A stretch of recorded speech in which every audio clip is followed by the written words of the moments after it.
From Vermont Public, this is The Frequency.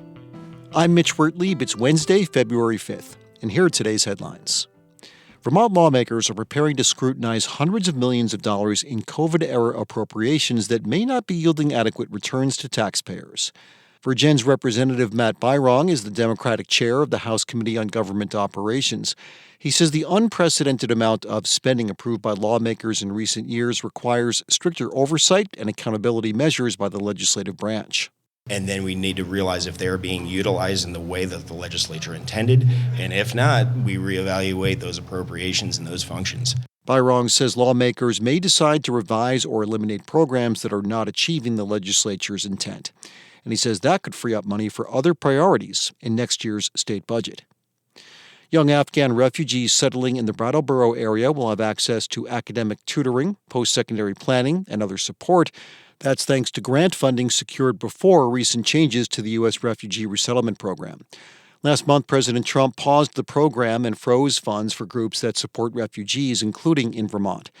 But Boys and Girls Club Executive Director Alyssa Hunt told the Brattleboro Reformer they had already banked grant funds from the Refugee Resettlement Office, which remain available to use. The funds are slated to run through this calendar year. In another federal decision impacting Vermont, the Trump administration has postponed its tariffs on Canadian exports for 30 days while the two sides work out a border deal. If the tariffs go into effect, Vermonters may see higher heating and gasoline costs this winter. It's not clear how long it would take to see an impact on your electric bill. But Dan Dolan, president of the New England Power Generators Association, says that's not the case for everything. For heating oil, for gasoline for your car, for natural gas to heat your home, that's where I'm expecting a more direct and timely impact when these tariffs go into effect. Irving Oil owns Canada's largest refinery and delivers fuel across New England. They say the tariffs would impact their customers as well as energy security and the wider economy. Vermont Gas Systems, Vermont's sole natural gas supplier, imports nearly all of its gas from Canada.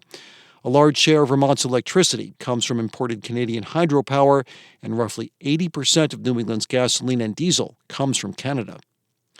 This year, Vermont officials will begin planning for the future of the state's waste disposal. That's because Vermont's sole landfill in Coventry will reach its capacity in about 20 years. Tom Kennedy works for the Mount Ascutney Regional Planning Commission, which helps manage 2 solid waste districts in the state. Yesterday, on Vermont Edition, he said opening a new landfill would be very expensive, costing millions of dollars just to get through the state's permitting process. I think one of the things that need to be done is we need it to be able to build a landfill. We're going to have to lower the risk so that people are going to have support with permitting and the like to be able to make this move forward. Other options for waste disposal include waste to energy or burning trash, expanding the Coventry's landfill capacity, or shipping more waste out of state. And Senators Bernie Sanders and Peter Welch are opposing Robert F. Kennedy Jr.'s nomination for Health Secretary. Despite that, Kennedy's nomination cleared the Senate Finance Committee on a party line vote yesterday. Sanders said in a written statement he agrees with Kennedy on several issues, such as cutting back on ultra-processed foods and lowering prescription drug prices. But Sanders fears Kennedy could ultimately reduce public health protections. Welch, in his own statement, expressed concerns over Kennedy's character and his views on vaccines. Kennedy's nomination now goes to the full Senate. Coming up, Vermont doesn't track how many unhoused people die in the state, but a recent collaboration with 7 Days has identified more than 80 deaths between 2021 and 2024. In the first of a 3-part series, we hear the story of a Morristown man who passed away last spring after being unable to qualify for the state's motel voucher program.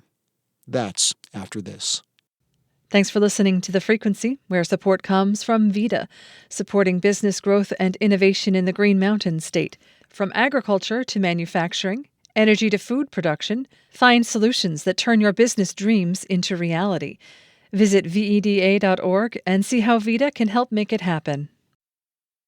Homeless Vermonters face many deadly risks, but the state does not track how many have died or what kills them. A first-of-its-kind analysis by Vermont Public and 7 Days identified at least 82 people who died either living outside or sheltered in motels between 2021 and 2024. The majority of the deaths were drug overdoses.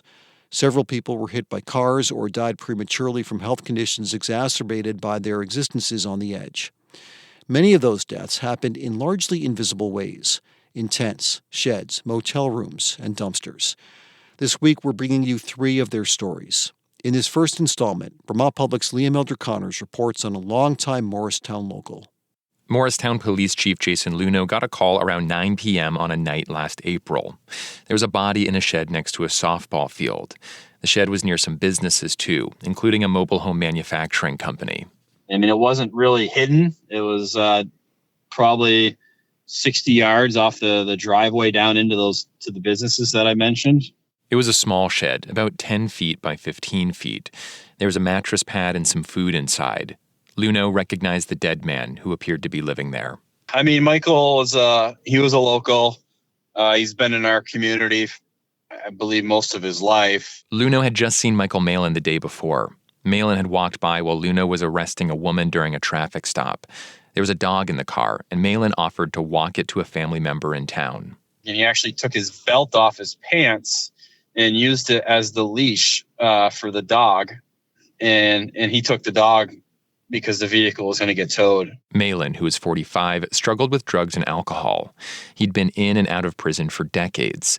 His most recent stint had been for a month in 2022 after he absconded from parole. Shortly before that, he'd spent more than a year incarcerated after pleading guilty to aggravated domestic assault. He was just, he was fighting a substance abuse problem. He was unhoused. Luno found a note in Malin's pocket addressed to his parole officer. He'd written it to prove that he'd tried to check in a few days earlier that week. Malin wrote that he hadn't been accepted into the state's emergency motel housing program. I had only fallen into the adverse weather category, apparently, as if I don't need help getting a roof over my head with some sort of permanence in mind. Malin continued. The system is severely broken and not designed for successful reintegration of an inmate back into a successful way of life. Luno says he found himself agreeing with Malin, that our system often sets people up to fail. Here was a guy that had a pretty bad substance abuse problem, was on probation, and, living in a shed. The medical examiner determined that Malin died from a drug overdose, and he wasn't the only unsheltered person in Morrisville who died that way last year. Tony Tuthill, another local, also overdosed in a shed. For Luno, these deaths point to a need for more drug treatment facilities. And from what I believe and what I've heard from people is if they could go to a treatment, receive, 2 weeks of treatment, 3 weeks of treatment, and then be placed into some type of sober living, that's what's going to help them turn the corner. Luno says the Lamoille County town of 5,400 is also seeing more people sleeping outside or in cars. The police department even hired an embedded mental health specialist recently. And I feel that she spends, almost half of her time trying to work with folks in our community that are unhoused and, especially with the cold weather lately. Luno says there's at least 5 people unsheltered in Morrisville. And for a small rural town, that feels like a lot. For Vermont Public, I'm Liam Elder-Connors.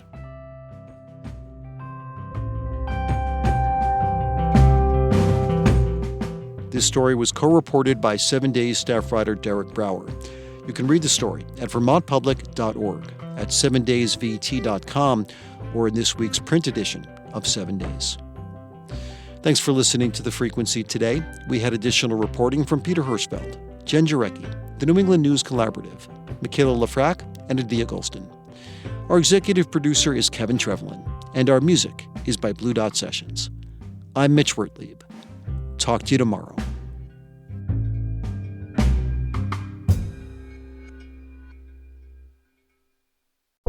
Each morning, it's a new opportunity, a chance to start fresh. Up First from NPR makes each morning an opportunity to learn and to understand.